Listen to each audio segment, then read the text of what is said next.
বন্ধুরা, আজকের একদম শর্টকাটে পোলাও রান্না করলাম। তেলটা গরম হলে এই মশলাগুলো দিয়ে তারপরে আমি কাজু বাদামটা ভাজবো। এখানে সাদা জিরে আছে, গরম মশলা আছে, গোটা গোলমরিচ আছে।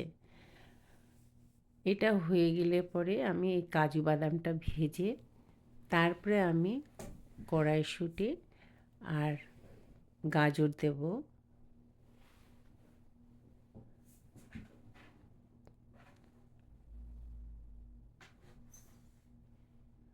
গাজর কড়াইশুঁটি দিচ্ছি, বিনস দিচ্ছি না।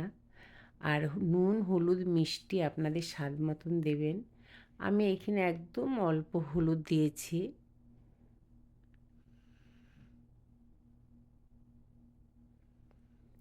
এগুলো ভালো করে হয়ে গেলে আমি ফুটিয়ে জল রেখেছি।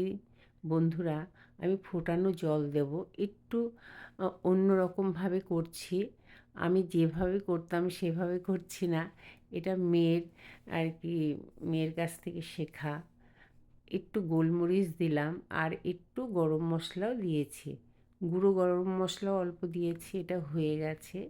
ফোটানো জল, যতটা চাল তার ডবল জল ভালো করে ফুটিয়ে জলটা এটা ফুটে উঠলে তারপরে আমি চালটা দেব।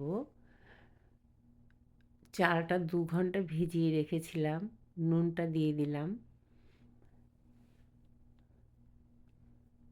এটা 2 ঘন্টা ভেজানো ছিল। এটা টকবক করে ফুটলো। এবারে চালটা দিয়ে দিলাম। চালটা দিয়ে এটাও কিছুক্ষণ হবে, কিন্তু ঢাকবো না। আর তলা একদম লাগেনি বন্ধুরা। খুব ভালো হয় এইভাবে করলে। আমি একটু অন্য রকমভাবে করতাম, অন্য প্রসেসে করতাম। এটা মেয়ের কাছ থেকে শেখা।